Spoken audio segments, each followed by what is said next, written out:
ሰላም ውድ የኢትዮጵያን ቮይስ ኦልተርኔቲቭ ሚዲያ ተከታታዮችና ወዳጆች በያላችሁበት ሰላምታችን ይድረሳችሁ ማለት እንፈልጋለን። ይህ በየጊዜው እየተገናኘን ስለ ሀገራችን ጉዳይ፣ ስለ ህዝቦቻችን ጉዳይ በአጠቃላይ አንድ ስለሚያደርጉን ሐሳቦች የምንወያይበት ወቅታዊ ፕሮግራማችን ነው። እንደምን ከርማችኋል? እንግዲህ በያላችሁበት ሰላምታችን ይድረሳችሁ ማለት እንፈልጋለን። እንግዲህ በየሳምንቱ ስናቀርብ የነበረው ፕሮግራም በጣም ትንሽ ጋፕ ተፈጥሯል። ምክንያቱም ምንድነው እንግዲህ እንደምታውቁት እዚህ የስደት ሀገር ላይ ስንኖር ብዙ ነገር አለ። ያው እኛ ፕሮፌሽናል ጋዜጠኞች አይደለንም። ነገር ግን ሀገራችንን ስለምንወድ፣ ለውጡን ስለምንደግፍ፣ ህዝባችንን ስለምንወድ፣ ሀገራችንን ስለምንወድ ባለን ጊዜ ከቤተሰቦቻችን ላይ ቀንሰን፣ ከስራችን ላይ ቀንሰን ከእናንተ ጋር አንድ ስለሚያደርጉን ሐሳቦች በተለያየ ቋንቋ እየተገናኘን መነጋገር የዜግነት ግዴታ፣ ሰዋዊ ግዴታ ነው ብለን ስለምናምን ያው በየጊዜው እንገናኛለን። ነገር ግን አንድ ዴዲኬትድ የሆነ ጋዜጠኛ ወይ ደግሞ ፕሮፌሽናል ሰው በተለያየ ቋንቋ ሀገር ቤት እያጠናከርንና እያደራጀንና ሪክሩት እያደረግን ስለሆነ እንግዲህ እሱን እስክንጨርስ ድረስ ያው ታገሱን። እስከዛ ድረስ ግን በመንቸው ባገኘነው ጊዜ እየተገናኘን እንደዚህ ሐሳብ እንቀያየራለን። እስቲ ዛሬ እንግዲህ በአጠቃላይ ባለፈው በጋምቤላ ቋንቋ አሁን ያለው ኢትዮጵያ ውስጥ ያለው የፖለቲካ ለውጥ ምኑ ነው ሲደመር ደግሞ የጋምቤላ ህዝብ በአጠቃላይ የአምስት ብሔር ብሔረሰቦች መኖሪያ እንደመሆኑ መጠን ጋምቤላ ማለት ነው። ይህ ማህበረሰብ በኢትዮጵያ ታሪክ ውስጥ የነበረው የፖለቲካ ተሳትፎ ሲደመር ደግሞ የኢኮኖሚ ተጠቃሚነት እና በሀገሩ ላይ በነፃነት ከመኖር አንፃር ኢትዮጵያ ውስጥ በተለያየ ጊዜ ሲቀያየሩ ከነበሩት መሪዎችና ፖለቲካዎች አንፃር ይህ ማህበረሰብ ምን ያህል ተሳታፊ ነበረ፣ ምን ያህል ተጠቃሚ ነበር የሚለውን ወይዘሮ ዲዲሞ አግዋና አቶ ጆንቱት በአኝዋክና በኑዌር ቋንቋ በደንብ አድርገው ባለፈው አስተላልፈውልን ነበረ። ዛሬ ደግሞ በአፋርኛና በኦሮምኛ ያደረግናቸውን ቃለ መጠይቆች በዛው ላይ ተከታይ ማለት ነው። ለኦሮሞ ህዝብ ይሄ ለውጥ ምኑ ነው? የኦሮሞ ህዝብ በአጠቃላይ ኢትዮጵያ ውስጥ በነበረው ታሪክ በሀገር ምስረታና በፖለቲካ ተሳትፎነት በታሪክ ደረጃ ምን ያህል ተሳትፎ፣ ምን ያህል ተጠቃሚነት ነበረው እንደ ማህበረሰብ ማለት ነው። ሲደመር ደግሞ የአፋር ማህበረሰብም ወይ ደግሞ የአፋር ብሔር ብሔረሰቦችም የአፋር ብሔርም ደግሞ እንደዛው በኢትዮጵያ ውስጥ የነበረው የፖለቲካ ተሳትፎ፣ የኢኮኖሚ ተጠቃሚነት እና ከምንም በላይ ደግሞ አሁን ያለው ለውጥ ለአፋር ህዝብ ምንድነው ይዞ የመጣው፣ ለአፋር ህዝብ ምኑ ነው የሚለውን ነገር አቶ ሰኢድ ቦሪ በአፋርኛና በኦሮምኛ ቋንቋ ደግሞ አቶ ግርማ ቢፍቱ ያቀርቡልናል። ስለዚህ እስቲ እነሱ ገባ ብለው በዚህ ነገር ላይ ሐሳብ ይሰጣሉ። እንግዲህ ትልቁ ነገር ምንድነው? ዋናው ነገር ለአፋር ህዝብ፣ ለኦሮሞ ህዝብ፣ በአጠቃላይ ለኢትዮጵያ ብሔር ብሔረሰቦች ይሄ ለውጥ ምንድነው? ምኑ ነው? በዚህ ለውጥ ይሄንን ለውጥ እንዴት መመልከት አለበት የሚለውን ነገር እንግዲህ ሁልጊዜ እውነት ያሸንፋል። እውነት ልክ እንደ ወርቅ በጣም ብዙ ቆሻሻዎች ቢከመሩባትም መጨረሻ ላይ በጣም አምራ አንጸባርቃ ተራሮች ላይ ብቅ ብላ ልክ እንደ የሚያበራ ኮከብ ብቅ ብላ ትታያለች ይባላል። ስለዚህ በእኛ እምነት እንደ እውነትም ደግሞ እዚህ ለውጥ ውስጥ የኢትዮጵያ ብሔር ብሔረሰቦች እውነት አለ ብለን እናምናለን። ምክንያቱም የኢትዮጵያ ፖለቲካ በአጋጣሚ ለዘመናት መዘመን አልቻለም ነበር፣ ህዝቦችን ማካተት አልቻለም ነበር። ከምንም በላይ ደግሞ በምስራቅና በምዕራብ አካባቢ በሚፈለሰፉ የፖለቲካ ፍልስፍናዎችን እንዳለ አምጥተው ህዝቡ ላይ በመጫን የሚታወቅ የፖለቲካ ሂደት ነበር ኢትዮጵያ ውስጥ። ነገር ግን አሁን ብልጽግና ኢትዮጵያ ውስጥ ኢትዮጵያ ውስጥ የበቀለ ሀገር በቀል የሆነ የፖለቲካ ፍልስፍና እያንዳንዱ ማህበረሰብ የሚያሳትፍ ሁሉም ራሱን ሆኖ የራሱን ቋንቋ አንጸባርቆ የራሱን ቋንቋ ተናግሮ ማንም ሰጪ ሳይኖር ማንም ከልካይ ሳይኖር የኢኮኖሚ ተጠቃሚ ሆኖ መሀል ላይ ግን በእኩልነት መጥቶ እንደ ቁጥሩ ማለት ነው እንደ ብዛቱ የፖለቲካ ተሳታፊና ወሳኝ የሚሆንበት የፖለቲካ ሲስተም ለመገንባት የሚካሄድበት ሂደት ነው በእውነቱ ከሆነ የብልጽግና ፓርቲ። ስለዚህ ለአፋር ህዝብ ብልጽግና ምንድነው ወይ ደግሞ የዶክተር አብይ መንግስት ምንድነው ይዞ የመጣው የሚለውን ነገር ለማወቅ መጽሐፍ ማገላበጥ ወይ ደግሞ ታሪክ ማንበብ አያስፈልግም። ምክንያቱም የዛሬ 7-8 ዓመትና ከዛ በፊት የአፋር ህዝብ በአጠቃላይ ከኢኮኖሚ አንፃር ከፖለቲካ አንፃር የነበረው መብት የነበረው የመወሰን መብት እና በአጠቃላይ የኢኮኖሚ ተጠቃሚነት ስለምናውቀው ማለት ነው። እኔ ደግሞ በአጋጣሚ ሆኖ እስከ አፍዴራ ድረስ በስራ ምክንያት እዛ ኖሬ አይቻለሁ። የአፋር ህፃናቶች በየቀኑ 7 እና 8 ህፃናቶች በሙቀት ሲሞቱ ኢዛና የሚባል የጥቂት ግለሰቦች ድርጅት ግን እዛ አካባቢ ያለውን የተፈጥሮ ጨው እየዘረፉ ለራሳቸው ኤር ኮንዲሽኒንግ ያለበትን ቤት እዛ ውስጥ እየተኙ ልካቸውን ሳያውቁ ማለት ነው ዝም ብሎ እንደ ወንበዴ ዘራፊዎች ተሰብስበው ያን አካባቢ የሚዘርፉና ዘራፊዎች የተሰበሰበበት አካባቢ ነበረ። ስለዚህ የአፋር ህዝብ ኢኮኖሚካሊ ምን ውስጥ እንዳለፈ እናውቃለን። በአጠቃላይ የፖለቲካ መብቱ 100% የተዘጋ ነበር ማለት ይቻላል። ፊት ለፊት ላይ ሀገሪቷ እንደፈለገው ሲዘርፍ ሲያሽከረክር የፈለገውን ነገር ሲያደርግ የነበረው ኃይል የሚፈልገውን ነገር 100% ሲያስፈጽምበት የነበረ ክልል ነው የአፋር ክልል። እንግዲህ ይሄን ያልካልኩ አቶ ሰኢድ ገባ ብሎ ደግሞ በደንብ ያወራበታል በአፋር ክልል ጉዳይ ላይ ማለት ነው። በአፋር ህዝቦች በአጠቃላይ ይሄን ለውጥ እንዴት ይመለከቱታል የሚለውን። በተረፈ ደግሞ አቶ ግርማ ቢፍቱ ለረጅም ዘመናት የኢትዮጵያ የፖለቲካ ሲስተሙ ተሳትፈዋል። በተለይ ከ10 ዓመት በፊት በጣም በሚችሉት መጠን በሚያውቁት መጠን ህዝባቸውን ለማገልገል ኦሮሚያ ክልል ውስጥ እንደ ፌደራልም በእውቀታቸው በጣም ብዙ ነገር ለመስራት ሞክረዋል። እሳቸውም ራሳቸውን አስተዋውቀው በደንብ በአጠቃላይ የኦሮሞ ማህበረሰብ ይህንን ለውጥ እንዴት ይመለከቷል የሚለውን ይናገሩታል፣ ያብራሩላል ማለት ነው። ዋናው ነገር ግን ቅድም እንዳልኩት የኦሮሞ ህዝብ ከ7 እና ከ8 ዓመት በፊት ምን ውስጥ እንደነበረ ኢኮኖሚካሊ በፖለቲካ ደረጃ ምንም ይሄንንም ታሪክ ማንበብ አያስፈልግም።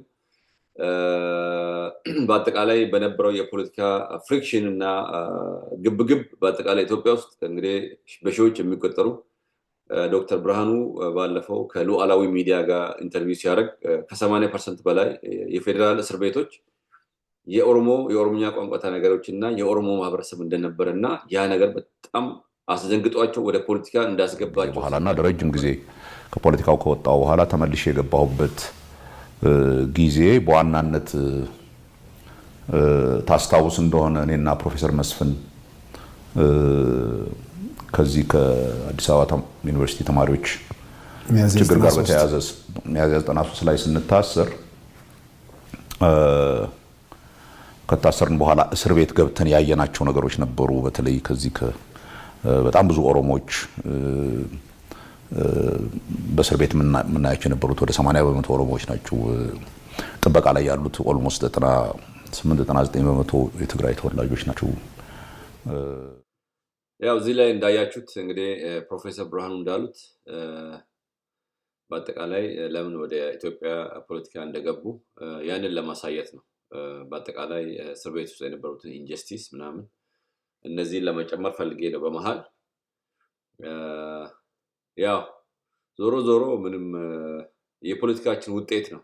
የማህበረሰብ እርስ በርስ ችግር ሳይሆን ፖለቲከኞች ከዛ በላይ ማሰብ ስለማይችሉ ፖለቲካን ስላልተገነዘቡ ፖለቲካ ማለት ምን እንደሆነ ስላልተገነዘቡ ሀገር ማለት ምን እንደሆነ ህዝብ ማለት ምን እንደሆነ ህዝብና ሀገር ያላችን ግንኙነት ሀገር የህዝብ ንብረት እንደሆነ ያልተረዱ በአጠቃላይ ፖለቲካ ማለት ህዝብን ማገልገል እንደሆነ ያልተረዱና ዞሮ ምንድነው በፖለቲካ ውስጥ ንጹህ እውነት የትኛው ዓለም ላይ ብንሄድ ላናገኝ እንችላለን። ነገር ግን አቨሬጅ ትሩ ወይ ደግሞ አማካይ እውነት ይባላል። በተወሰነ መልኩ ህዝቡን ጠቅሞ ህዝቡን አገልግሎ ማለፍን የሚያክል ትልቅ ነገር የለም። ያንን መገንዘብ ያለመቻልና በአጠቃላይ ደግሞ አንግበው ፖለቲከኛ ወደ ስልጣን ሲመጣ አንግቦ የመጣው ድብቅ አጀንዳ ከኋላ የውጪና የውስጥ ተላላኪነት ባንዳነትም ደግሞ በታሪካችን የተለመደ ስለሆነ የነዛም ጉዳዮች ሊሆን ስለሚችል ትልቁ ነገር ግን ያ ሁሉ ጊዜ አልፏል። አሁን ተመስገን ነው። አሁን ጊዜው የይቅርታ ጊዜ ነው። ዋናው ነገር ያ ሁሉ ጊዜ አልፏል። አሁን ወደ ኋላ ሄደን ለምን እንደዚህ ያደረክ ወይ ለቅሶ ለመቀመጥ ለማልቀስ ምናምን ሳይሆን በአጠቃላይ ያሳለፍነውን የፖለቲካ ሂደት ወደ ኋላ ሄድ ብለን ለመጥቀስ ነው። አሁን ጊዜው የይቅርታ ጊዜ ነው። ሁላችንም ወደ ኋላ ሄድ ብለን ያሳለፍነውን ጊዜ እንደሰው አስበን ጥፋት ያጠፋው ይቅርታ ተብሎ እንግዲህ በአጠቃላይ አሁን የዶክተር አብይ መንግስት የይቅርታ መንግስት ነው። በአጠቃላይ የነበረውን መንግስት ደርምሶ ወይ ደግሞ በሙሉ እስር ቤት ከቷቸው የሚገለውን ገሎ አይደለም አሁን አገሪቷን እያስተዳደረ ያለው። ለመጀመሪያ ጊዜ በኢትዮጵያ ታሪክ የይቅርታ መንግስት ነው ማለት ይቻላል። ዶክተር አብይ በይቅርታ አብረን እንስራ፣ ለጋራ ዓላማ ህዝባችንና ሀገራችንን የምናሻግርበት ጊዜ ስለሆነ በቀደም ደግሞ የነበረው የብልጽግና ስብሰባ ምርጫ በአጠቃላይ የዛ ነጸብራቅ ስለሆነ በዚች አጋጣሚ ይህንን ታሪካዊ ሂደት ለመጥቀስ ያህል ነው ይህን ነገር ያመጣ ነው። እስቲ ወደ ፕሮግራማችን እንሂድ። ወደ እንግዶቻችን ሄደን ደግሞ እስቲ ሰፋ አድርገን በደንብ እንነጋገርበታለን። ሲደመር ደግሞ ኢኮኖሚካሊም ደግሞ የነበረውን ዝርፊያ እናውቀዋለን። እንግዲህ ከምንም በላይ ግን ዋናው ነገር ባለፈው እንዳልኩት በእንግሊዘኛ ኢነርጂ is neither created or destroyed ይባላል። ነፃነትም ልክ እንደዛ ነው። ነፃነትን የፈለገ ብንቀጠቅጠው ምናልባት ለዘመናት ሲደጋገም የደበዘዘ ይመስላል እንጂ ነፃነት ልክ እንደ ኢነርጂ ከውስጣችን አይወጣም። ስለዚህ ሌብነትና የፖለቲካ ክራይሙ ከመስመር ስላለፈ እንግዲህ የኦሮሞ ወጣቶች ባዶ እጃቸውን ወጥተው ከ5000 በላይ የኦሮሞ ወጣቶች በዛ የለውጥ ፍላጎት ውስጥ ተሰውተዋል። የኢሬቻን እንኳን ማሳከር በቀላሉ ማሳት ይቻላል። በአንድ ቀን ውስጥ 700 ወጣቶች እንዴት እንደተጨፈጨፉ እናስታውሳለን። ነገር ግን ቅድም እንዳልኩት ነፃነትን የፈለገ ብንጨፈጭፈው ከውስጣችን መውጣት ስለማንችል በአንድ ቀን 700 ወጣቶችን ጨፍጭፌ ያንን የህዝብ የለውጥ ጥያቄ ጸጥ አደርጋለሁ ብሎ የነበረው ኃይል ከግቡ ባይደርስም ስላልደረሰ ወጣቱ እንደገና እንዳውም የነፃነት ፍላጎቱንና ሲደመር ደግሞ ጥያቄውን አስፋፍቶ ከጫፍ እስከ ጫፍ ተነስቶ ሲደመር ከምንም በላይ ደግሞ እውነትን ያገናዘቡ ኢትዮጵያን ያወቁ ኢትዮጵያዊነት ምን እንደሆነ የገባቸው ኢትዮጵያዊነት ማለት እንዴት ነው ትርጉሙ ምንድነው ከ80 በላይ ብሔረሰቦች ቋንቋ ባህል ኢንዲጂነስ ህዝቦች የሚኖሩባትና ሁሉም የሀገሩ ባለቤት የመሬቱ ባለቤት ማንንም ከማንንም እንደማይሻል ማንንም ከማንንም በታች እንዳልሆነ በቀን አንድ ጊዜ ለመብላት የሚፍጨረጨሩ ህዝቦች ያሉባት ሀገር እንደሆነ የተረዳ መሪ እና የለውጡ መሪዎች በዶክተር አብይ የሚመራ ማለት ነው የዓለምን ፖለቲካ ያገናዘቡ በአጠቃላይ ለውጥ ምን መሆን እንዳለበት የተገነዘቡ መሪዎች የወጣቱን የነፃነትና የለውጥ ጥያቄ ተቀላቅለው መጨረሻ ላይ እንግዲህ ለውጡ አሸንፎ ወጥቶ እዚህ ደርሰናል ማለት ነው። ስለዚህ ለኦሮሞ ህዝብ ይህ ለውጥ የመኖርና ያለመኖር ጉዳይ ነው ማለት ነው። ልክ እንደ አፋር ህዝብ እና እንደ ሌሎቹ የኢትዮጵያ ብሔረሰቦች ማለት ነው። ከምንም በላይ ትልቁ ነገር ሊሰመርበት የሚገባው እኩልነት ምን እንደሆነ የገባቸው ልካቸውን ያወቁ ኢትዮጵያ ውስጥ ማንንም ከማንንም እንደማይሻል ምናልባት ፈረንጅ የሰራውን ስልጣኔ ከተማ ውስጥ አስገብተን ከማየት ባሻገርና ፈረንጅ የሰራውን ትምህርት አንብበን መልሰን ከማሰጋባት በስተቀር ማንንም ከማንንም የተሻለ ንቃተ ህሊና የሌለባት ሀገር እንደሆነ እነዚህን ነገሮች የሚረዱ ግለሰቦች ማህበረሰቦች ይህንን ለውጥ እንደ አይናቸው ብለን ይመለከቱታል ብለን እናምናለንና እስቲ ወዳጆቻችን አሁን ገባ ብለው እንግዲህ ሐሳባቸውን ያጋሩናል። እናመሰግናለን። ተከታተሉ።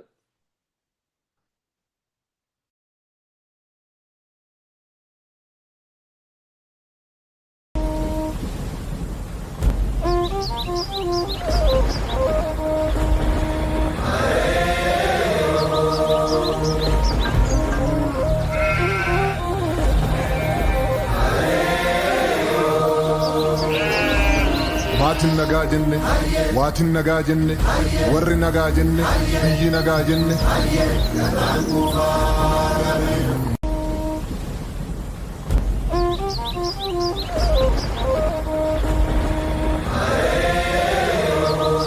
bishe ebo lola ebo gagama gudda lola ebo gamman bahuti lola ebo garra hindesu lola ebo namandu uti ebo ebo jalli kayya digamta lolu waya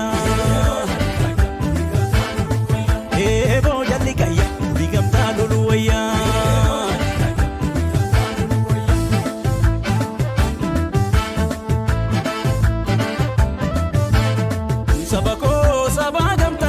hunda caalu. Kee abbaa keenya ormiin dhaalu. Waamee waamee gootaatu si waamee. Tole Bogaashu baay'ee galatoomii maqaan kiyya Girmaadha. Girmaa Biiftuun jedhama. Yeroo ammaa kana Ameerikaa keessa jiradha, Waashingtan DC. Galatoomii naaf feeruu keetiif. Carraa akkana argadhee waan inni hojjechaa ture ibsuun yoo dheerates garuu gabaabbinumaan iddoo adda addaatti hojjechuudhaaf yaaliin ture. Hagan biyya turetti jechuudha miira guddaadhaan uummata kiyya tajaajilaan ture jechuun nan danda'a. Oromiyaa keessa naannoon ani deemee itti hin hojjenne hin jiru. Seektara baay'ee gara seektara 7 olii keessaan hojjedhe. Ogeessa misooma bosonaa akkasumas qabeenya uumamaa yeroo jedhamu sanii kaasee saankichuwaarii illee odoo nan hafin waa'ee bineensa bosonaa irratti illee hojjechaatiin ture. Barreeffama adda addaattis naannoo sanitti hojjedhee naannoo Booranaa, naannoo Gujii. Saniin boodas immoo kolleejjii teeknikaa qonnaa keessaa hojjedhee barsiisee hoogganuudhaaf yaaliin jira. Itti aanes magaala keessatti bulchiinsa magaalaa keessatti leenjii fudhachuudhaan yeroo riiformiin magaalotaa hojjetamu magaala akka hojii gaggeessatti magaala Finfinnee odoo nafin hojjedheetiin jira. Saniin booda biiroo qonna Oromiyaa keessattis akkasuma qaama jijjiirama isa waa'ee BPR yookaan Business Process Reengineering kan jedhan san biiroo qonnaa keessatti baay'ee hojjechuudhaaf socho'een ture. Akkasumas itti aanee biiroo hojii misooma magaalaa Oromiyaa keessatti hooggansa irra ta'uudhaan waan jijjiirama magaalota keessatti hojjetamu irratti hirmaadhee raawwadheetiin ture. Wantoonni kun hundi Oromiyaa keessatti yeroo hojjettu of kennitee hojjechuu, haqaan hojjechuu akka barbaachisu hubadhee karaa saniin socho'aa ture. Baay'een itti gammadee wanni naaf hin jiru yeroo kiyya kennee sa'aatii kiyya kennee wannan barachaa ture akka piraaktikaalii hojiirra oolchuudhaaf waan tokko tokko babarreessuudhaan yaada tokko tokko kennuudhaan raawwadheen ture. So sarviisii kennuu irratti uummata tajaajiluun uummata si barsiise, uummata si gargaare, uummata si hubatu deebistee gargaaruun barbaachisaa akka ta'een hubannoo qaba. Karaa saniin hojjechaatii ture. Saniin boodas bulchiinsa magaalaa Finfinnee keessas akkasumatti yeroo gabaabaadhaaf yeroo baalaadaraa jedhamu san seenee namoota gurguddoo wajjiniin hojjechuudhaaf yaaliin ture. Saniin booda gara federaalaa deemuudhaan dhaabbilee maarkeetingii irratti, buna irratti, saliixa irratti dhaaba hojjetu san reegulaatoorii boodii ta'uudhaan dhaaba san dhaaburraa kaasee haga konsalti gochuu irratti waggaa 4 ol baay'een hojjedhee kanan itti gammadee. Saniin boodas barumsa kiyya fooyyessuudhaaf gara biyya kanaa dhufee barumsan biyyatti jalqabee gara na fidee barachuudhaaf dhufee waan baay'een argee wannan biyyatti hojjechaa ture san asitti gaafan ilaaluu gara waraqataatti jijjiiruudhaaf yeroo yaadu baay'ee na gargaaree jira. Egaan as dhufee yeroo achi jiru sanis jijjiiramni adda addaa hojjetamaatii ture. Yeroo ammaa kana jijjiiramni sun galma ga'ee hunduu hirmaatee uummanni keenya haga du'uu ga'eetoo jijjiiramni sin dhufee amma haala amma jiru kanarra ga'e jechuu dandeenya. Egaa deemsi keenya karaan itti dhufne sun bu'aa bahii qaba. San irratti waan tokko tokko booda jechuu dandeenya. Kana jechuun danda'a waa'ee kiyya.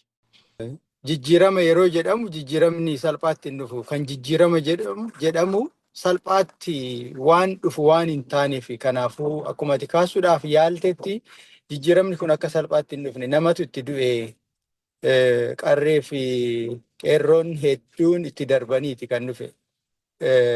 Biyya san keessatti fedhiin jijjiiramaa baay'ee guddaadha. Hunduu jijjiirama barbaada. Jijjiiramni yoo jiraachuu baate haala yookaan immoo istaatikoo yeroo tokko tureen qofa haala rakkoon itti uumameen rakkoo keessaa ba'uu hin dandeessu yaada jedhu jira. Kanaafuu fedhiin jijjiiramaa ture. Sila kanan kaasuudhaaf yaale qaama jijjiiramaa jedhamee hoggansa yookaan immoo hojjetaa mana mootummaa keessa jiru wal qabatee uummata jiruunis wal qabatee jijjiiramni akka dhufu waan hedduutu hojjetamaa ture. Even karaa saayinsawaa ta'een sila kanan sii kaase akka BPR kan jedhamu sun jechuudha. Akka jijjiirama fedhiin waan jiruuf jijjiiramaaf fedhiin waan jiruuf wanti sun raawwatamaa ture. Egaa jijjiiramni tokko yeroo dhufu qaamni hunduu yeroo hunda haala tokkoon hin hubatu. Dandeettiin keenyas hubannoon keenyas garaagarummaa guddaa qaba.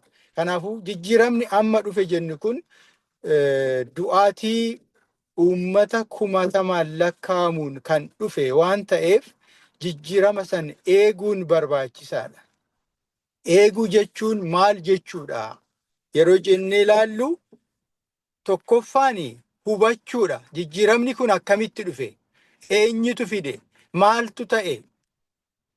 Eessa ga'uu fi jijjiiramni kun kan barbaadame jedhanii hubachuun wal hubachiisuun barbaachisaadha. Kuni bakka hin taanetti warri mormu waan jiruuf, warri jijjiirama hin barbaanne waan jiraniif isaan mo'anii deemuu, ilaalcha isaanii mo'anii gara fuulduraatti deemuun barbaachisaa waan ta'eef. Kanaaf uummanni Oromoos, uummanni biyya sanii, uummanni Itoophiyaa hunduu amma kan ta'uu qabu, kan hojjechuu qabu waan afurirratti odoo hojjate san hubannee odoo deemne jedhee yaadan qabu ibsuudha fayyaadha. Tokkoffaani eeguudha. Jijjiirama dhufe kana bu'aasaa eeguudha. Eeguu jechuun hubachuu jechuudha. Hubachuu maalinni jijjiiramni kun maaliif barbaadame? Eessa ga'uudhaafi? Maal hammata? Maaltu hojjetamuu qaba? Kan jedhu kana hubachuu fi wal hubachuun hoggansi jiru kana hubachiisuun barbaachisaadha. Kuni bakka hin taanetti xiqqoo rakkisaa ta'a. Kan rifachiisu jiraachuu danda'a. Kan faayidaan jalaa hafu jiraachuu danda'a. Kan inaafu jiraachuu danda'a.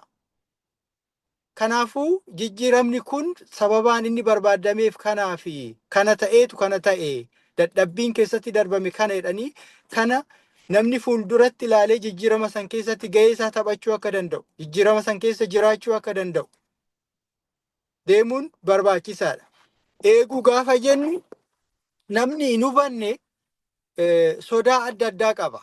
Ingiliffaan fear of unknown kan jedhamu jira. Waan hin beekne tokko hin sodaata namni ittiin bu'u. Keessa seenee wajjin deemuu hin danda'u. Kanaafuu jijjiirama kana eeguu jechuun wal hubachiisuu waa'ee jijjiirama kana ganamaa galgalaa walitti himuun barbaachisaadha. Inni lammataa itti fayyadamuudha. Itti fayyadamuudha. Kanaafuu gaafa jijjiiramni sun dhufu hubannoon waan hin turreef sirriitti waan hunduu kallattii adda addaatiin waan hin qabamneef xiqqoo rakkoo irra dibaan tokko faallee ture yeroo jijjiiramni sun dhufu jechuudha. Dallaalaa qeerroonni Oromoo haga naannoo Bishooftuu sanitti yeroo ayyaana irreechatiif deemu sababa adda addaatiinis waraanni karaa adda addaatiin miidhuu fi ajjeesu sun hundi namni xiiqii keessa galee jijjiirama kanatti akka makamu haguma taasise kan maqaa isaatiin fakkeenya kaasuu nan danda'a. Kootiin koot fudhannee dhiigni Oromoo dhiiga kiyya jedhanii asitti iddoo kanatti ka'anii maal jedhamee dhufanii qabsootti akka makaman wajjiniin deemna jedhamee haalli itti hojjetame haala gaariis ta'u har'a keessa deemnee gaafa laallu sobaan wanni fudhatame sun deebi'amee uummanni itti kufee ijoolleen keenya kan du'an, abbootiin keenya kan du'an, haadholiin keenya kan ittiin rakkatan, gadadoo hedduu keessa kan ittiin seenan suni har'a gara jibbaatti jijjiiramee jira. Isaantu nu fide, isaantu kana ta'e jedhanii kabajallee hagan arganneetti jechuudha. Irra deebi'anii jijjiirama dhufe kana, bu'aa amma dhufe kana diiguudhaaf jibbarraa kan ka'e karaa sanii kan itti deemamu jira. Kanaafuu uummanni keenya kana beekee qabsoo saniin bu'aan argame kun jijjiiramni dhufe kun eeggamuu akka qabu ijaaramnee tokko taanee ijaaramnee deemuu akka qabu kana hubachuun barbaachisaadha. Yoo hin hubanne ta'e namni hin batattisa. Waan tokko yoo rifate yoo hubannoo dhabe hin batattisa. Batattisa jechuun afaan Amaariffaan isa maddanaabar jedhan san jechuudha. Yeroo jijjiiramaa sun wanni akkasii ture. Kana faa sirriitti ibsanii hubachuun barbaachisaadha. Kanaafuu yoo hubanne yoo beekne bu'aa jijjiirama kanaa eenyutu fidee maaltu ta'ee eessa deemna kan jedhu kana wal hubachiisnee gaafa deemne bakka geenyus bakka ga'uudha deemnu kanas hubachuudhaaf salphaanuu ta'a jechuudha. Kanaafuu jijjiirama kana qabannee deemuudhaaf hubachuun barbaachisaadha. Saniin booda itti fayyadamuudha. Itti fayyadamuu jechuun maaliin? Jijjiiramni opportunity adda addaa carraa adda addaa fida. Carraa sanitti fayyadamuun barbaachisaadha. Kana jechuun bu'aan dhufe jira bu'aa san beekuu hubachuu isaan celebrate gochuu bu'aan akkanaammaa dhufnaan jedhanii Ingiliffaan aha moment waan jedhamu jira. Gaafa waan tokko argattu kunis jira jedhanii kana hubatanii waan xixiqqoo tokkoon gufuu xixiqqoo tokkoon duubatti deebi'uun barbaachisaa miti. Hattuun kan faayidaan jalaa dhabame hunda jijjiirama kana duubatti deebisuudhaaf yookaan immoo bakka jirutti akka dhaabbatu gochuudhaaf maqaa balleessii adda addaa raawwatan waan ta'eef kanarraa of qabuun barbaachisaadha. Fayyadamuu jechuun wanna arganne jabeessaa dabalaatii babal'isaa deemuun barbaachisaa akka ta'e. Inni sadaffaan madaaluudha. Jijjiirama kanaan dura maaltu ture? Har'a maaltu jira? Madaallee bu'aan arganne kana taanan borus yoo hojjanne yoo tokko taanee hojjanne hubannoodhaan yoo kan deemnu ta'e wal dhaga'uudhaan yoo kan deemnu ta'e bu'aa kana caalu fiduu dandeenya jennee abdii godhannee akka deemnu nu gargaara. Kanaafuu madaaluudha yeroo hunda ummanni keenya madaaluu jechuun abbootiin keenya karaa haala isaan jijjiirama kana itti ilaalan haadholeen karaa itti ilaalan kan barate profeshinaala kan ta'e hojjetaa mootummaa kan ta'e namni biizinasa hojjetu kan hojii dhuunfaasaa daldalaan kan hojjetu hunduu madaaluu danda'uu qaba. Maallaqaan madaaluu hin danda'ama. Barumsaan madaaluu hin danda'ama. Jijjiiramni kun waan inni fide wanna hedduudha. Barnootaan wal qabatee nama meeqatu barate? Nama meeqatu akkamitti deemaa jira? Nama meeqatu sadarkaa barumsa isaa guddifate? Har'a naannoo keenya keessatti ganda tokko keessatti mana barumsaa tokko jira. Akkamitti hoogganamaa jira? Maaltu jira? Sarviisiin achi jiru maal fakkaata? Jijjiiramni jiramoo hin jiru jennee gaafa madaalli sanirraa kaanee gara murtii deemna. Kun hin fooyyefne, kun fooyya'ee jira. Kan hin fooyyefsine akkamitti fooyyessuu dandeenya? Maaliif hin fooyyefne? Hirmaannaa uummataatiin dhabame moo? Mootummaa bira rakkinni jira moo? Qaama hoogganu bira rakkinni jira moo? Gubbaadha hanga gadiitti ilaalanii deemuun barbaachisaadha. Kanaafuu jijjiiramni kun uummata Oromootiif bal'aadha. Uummata bal'aa ta'e kanaaf baay'ee guddaadha. Uummata Itoophiyaatiif akka biyyaatti baay'ee guddaadha. Kana eeguun, itti fayyadamuun, madaaluun, steeppii hunda keessatti iyyuu waan jiru ilaalanii deemuun barbaachisaadha. Inni afuraffaan kaasuu danda'u fuulduratti deemsisuudha jijjiirama kana kan barbaachisu. Bu'aan isaa laallee xiqqoo argamte san itti fayyadamaatii deemaa gara fuulduraatti deemsisuun barbaachisaadha. Kana jechuun maal jechuudha? Sadarkaa hundatti iyyuu hirmaachuu, bakka dubbachuu qabnutti, bakka yaada qabnutti itti fayyadamuu gara fuulduraatti deemsisuu danda'uun barbaachisaadha. Kanaan dura matta'aa yookaan immoo kennaa adda addaa kennina yoo ta'e sanirraa of qabuudha. Amma jijjiirama. Kanaafuu jijjiiramaan booda sarviisiin argachuu qabu, argachuun qaba jedhanii gaafachuu. Yaadadha mootummaan naannoo Oromiyaa kanarratti waan baay'ee sarviis deliverii irratti waan hedduu akka hojjete. Haga sadarkaa aanaatti gandaatti gadi bu'ee akka hojjete nan beeka. Baay'ee dokumentii hedduu akka hojjetan leenjii hedduun akka kenname nan beeka. Kanatti fayyadamuudha. Kuni maal barbaada? Yaada itti kennuu barbaada. Bakka hanqinni jiru, bakka rakkinni jiru himuu. Qaamni kanarratti hojjetu hooggansi kana gaafa argate kanarratti hojjeta. Hooggansa keenya yoo itti himne yoo gaafanne jijjiiramni kuni sirrii deemaa hin jiru, sirrii deemaa jira, bu'aa kana argannee jirra jedhanii yoo itti himan yoo bakka rakkinni jirutti akkasumatti itti himan irratti hojjechuudhaaf qophiidha jedhee yaada. Qaamni jijjiiramaa yeroo hunda yaada barbaada. Itti gala waan ta'uuf tokko barbaada. Kana himuun uummatarraa waan barbaadamu jedhee yaada. Kanaafuu ani rakkinni keenya baay'een yeroo waan arganne tokko qabachuu yookaan immoo itti fayyadamuu dadhabne yeroo hundaa jijjiiramni waan dhaabbate nutti fakkaata. Hin dhaabanne jijjiiramni baay'ee deemaa jira, sirriitti hoogganamaa jira, rakkoon jiru, rakkoo qaamni kanaan dura fayyadamaa ture, madaalli malee kan fayyadamaa ture, waan jalaa tuqameef gara jibbaatti jijjiirame, gara sodaatti jijjiirame. Kanaaf jijjiiramni kun dhaabbate jedhee olola oofaa, faayidaa hin qabu jedhee olola oofaa, fuuldurri isaa isaan waan qaban fayyadamuu, hojiin isaanii hanna warri ta'e, olola warri ta'e, kanuma gaafa raawwachaa deeman, gaafa bu'aa dhaban, gara inaafuutti faa deeman, gara jibbaatti deeman. Ani maaliif hin hojjenne biyya keenyatti jecha jedhamu tokko jira. Gaafa aangoo argatte kan itti fayyadamne gaafa buute maal taata waan jedhu jira. Amaariffaan waan san dubbachuun barbaanne waan hafuu qabu waan ta'eef jechuudha. Kun immoo biddeenni nuti maal jedhan bukoon nuti hin qopheessine biddeena gaariin ta'u jedhanii warra yaadanii jira. Jecha kanarratti ijaaramnee ilaalcha kana baannee deemna waan ta'eef kana keessaa ba'uun barbaachisaadha. Ani waan hin hojjenneef jedhanii warri inaafan jiru. Hojii misoomaa amma hojjetamu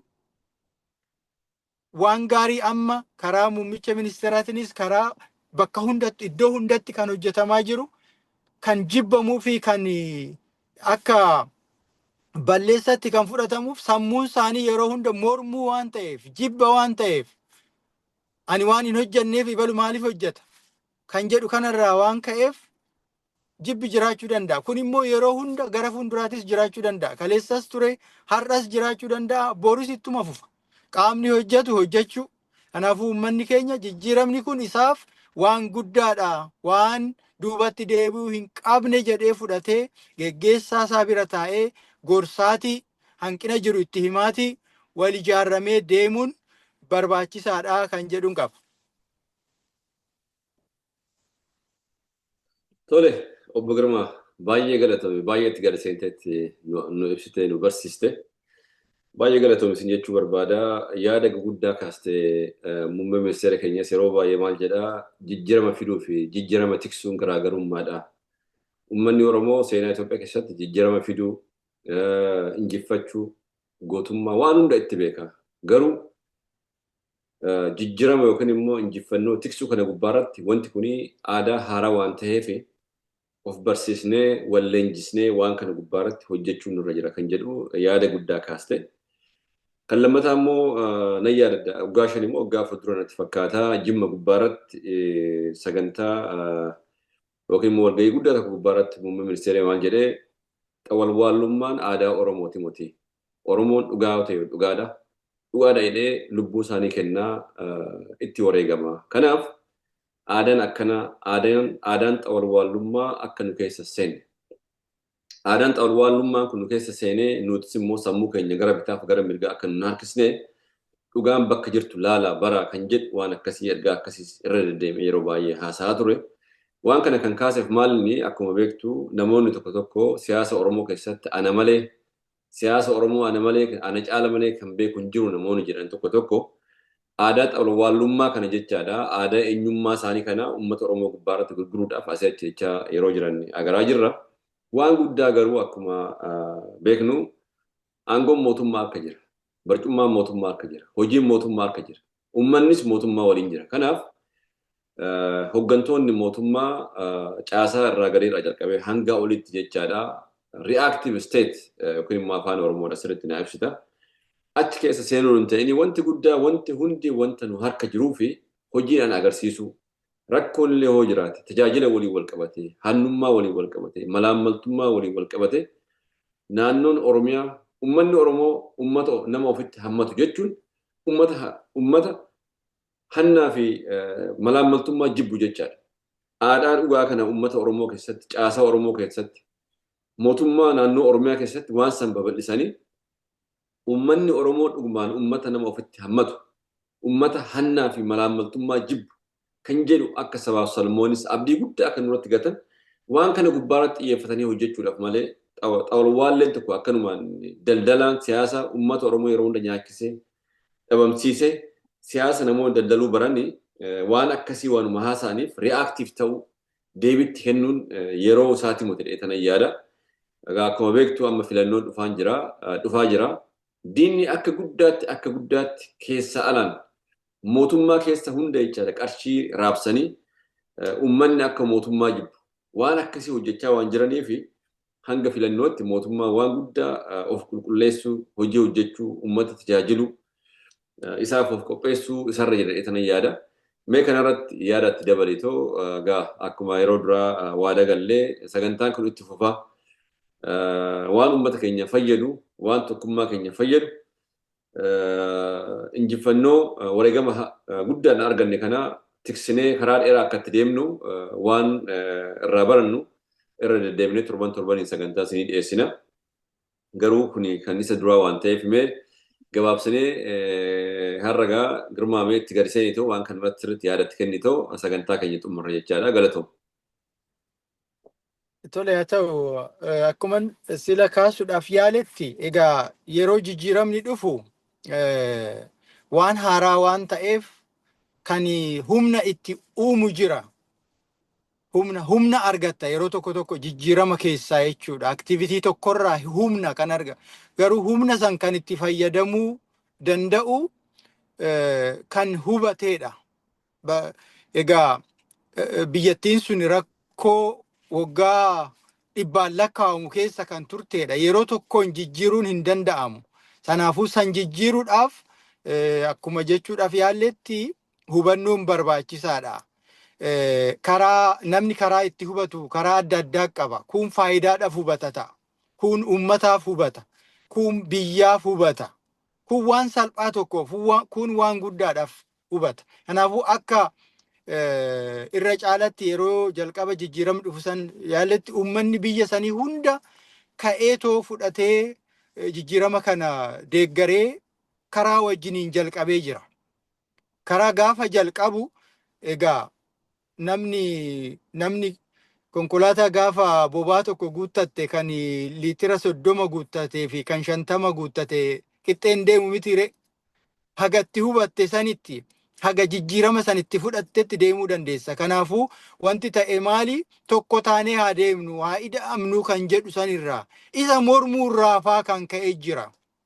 Egaa biyya san keessa olaantummaan qaama tokko olaantummaan ilaalcha hin taane tokko biyya san keessatti bal'inaan waan tureef namni sodaachati ture jijjiirama fudhachuudhaaf jechuudha. Kan fudhate garuu maal argate? Inerjii argate. Inerjii saniin fuulduratti deemuun humna arganne saniin fuulduratti deemuun barbaachisaadha. Tokko dafee jalaa dhume humni suni. Maaliin? Oduudhaan qabame. Fakkeenyaaf muummichi ministeeraa Oromoo mitifaa jedhanii kan ka'an jiru. Immideet jechuudha. Akkanaa miti jechuudhaan akkana gochuuf deema. Akkana ta'uuf deema. Jedhanii maqbaasii kan seenan jiru jechuudha yeroo saniin. Haguma saniin harca'aatii deeman. Kanaafuu namni keenya immoo yeroo hunda mormii keessa umrii isaa keessa waan tureef yeroo hunda mormu kun hin ta'u hin ta'a jetteeti kun maal jedhanii of laamsheessuu humna dhabu jechuudha. Inerjii san keessa harca'aatii gaafa gadi deeman rakkoon uumamaatii dhufa jechuudha. Kanaafuu kan fuulduratti deemu qaamni hojjetu yeroo hunda fuulduratti deema. Namni hojjetu, namni hojii keessa jiru dogongoruu danda'a. Homaa rakkoon qabu kan dogongoreetu hojjeta. Kan hojjetetu dogongora waan ta'eef. Kanaafuu kan baay'achaa deeme warraan hojjenne waan ta'eef badhee dhaabbatee kan laalu waan ta'eef miila isaa bakka lama dhaabee kan jiru waan ta'eef rakkoo keessa gala jechuudha. Gaafan biyya san keessa waajjira naannoo Oromiyaa keessa jiru tokko dhumarra iddoon hojjedhetti kan haa hojjennu kan haa goonu yeroo akkana kana goona namni iddoo tokko hojjetee gara iddoo tokko deemu namoota ciccimoo wajjiniin yeroo isaa dabarsee wajjin hojjetee gaafa dhufu muuxannoo qaba. Muuxannoo sanirraa ka'ee odoo akkana gooneedha. Yeroo hunda crazy idea jedhama jijjiirama keessatti wanni jiru. Kanaafuu namoonni kun hin taa'u kana dhiisi kana maaliif yaadda siin jedhu kan si abaaran jiru hin jarjartaa kan siin jedhan jiru. Maallaqa hedduu baastaa kan siin jedhan jiru. Waan hin xumuramne tokko waan iddoo tokko hin geenye qabatanii kan deeman jiru. Bakka walgayiitti fidanii akkana goona akkana gochuu fi akkana goona jedhan. Garuu wanti suni walitti hin qabamne gaafa waan akkasii gootu qaamni sirraa dhaga'ee sii mirkaneessu kan bajata sii kennu kan maal hamlee sii kennuu danda'u kun eessayyuu hin ga'u siin jedha. Kanaafuu kana keessa seenne jidduu keessatti gaafa jijjiiramni jalqabee ji'a ja'a akkas deemnu jechuudha. Kanaafuu ammas kan ta'uu qabu humni yeroo san uumame ilaalchi yeroo san uumame jijjiiramaaf kakka'umsi argame sun itti fufuu qaba. Inni sun itti fufuu qaba. Gadi jechuun qabnu. Amma geggeessitoonni keenya kan hojjechaa jiran kana.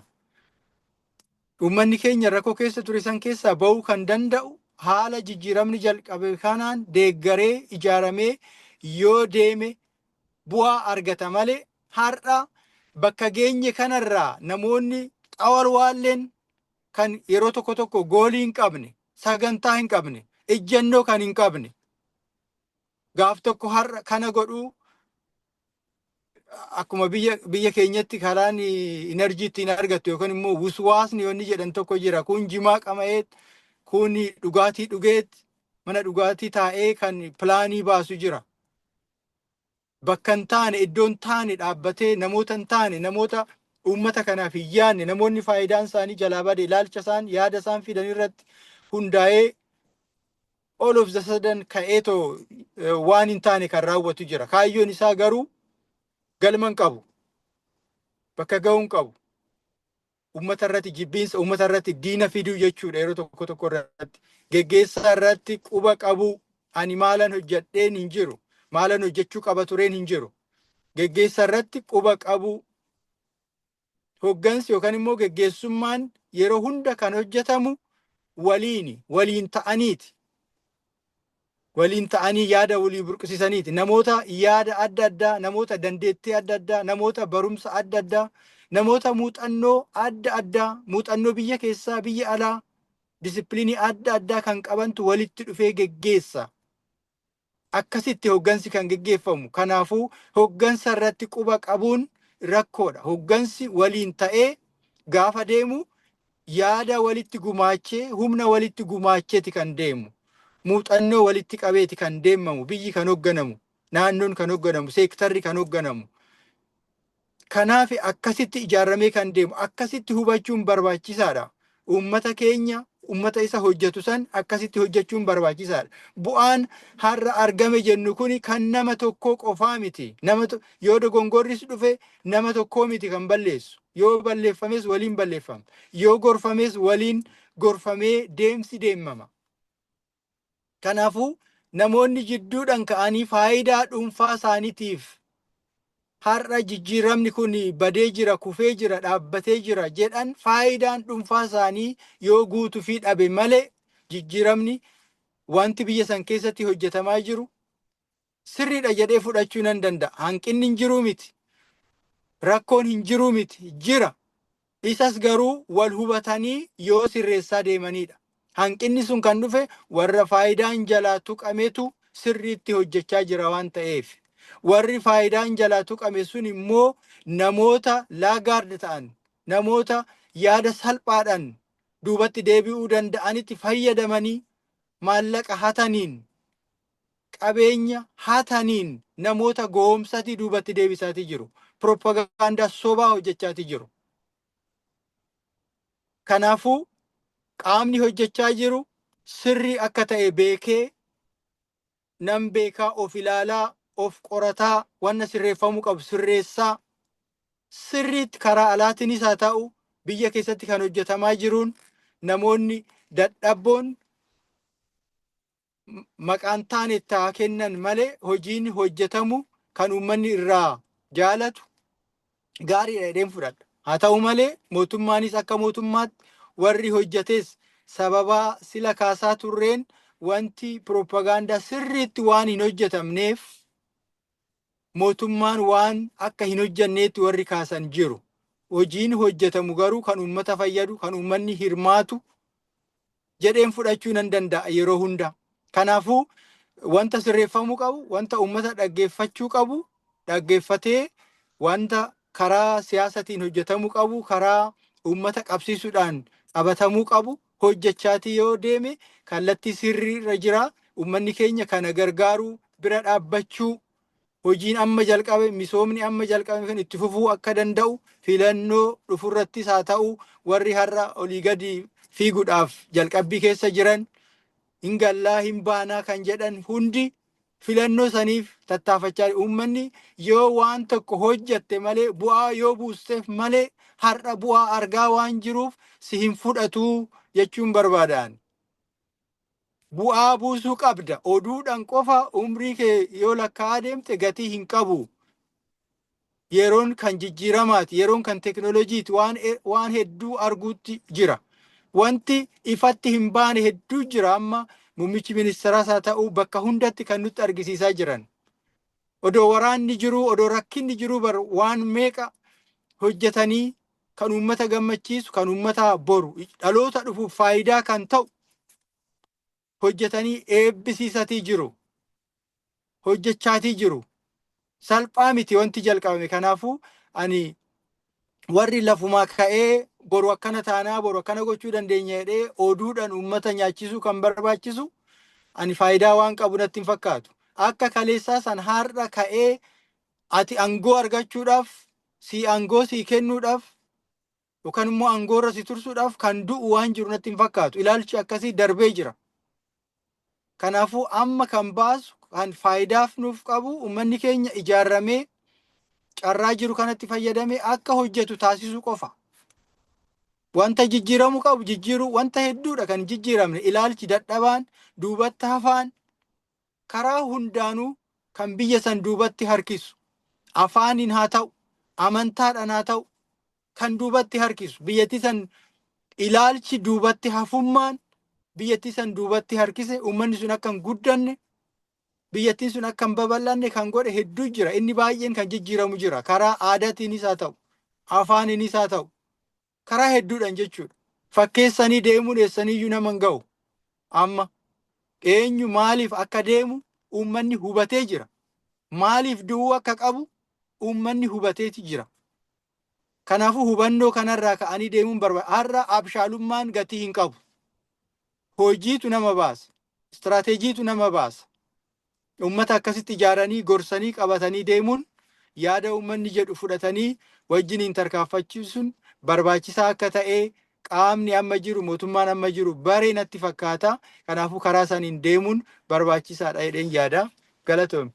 Yaadni inni xumuraa kaasuu barbaadu biyya san keessa haala hojmaata badaatu baay'ee diriiree jira.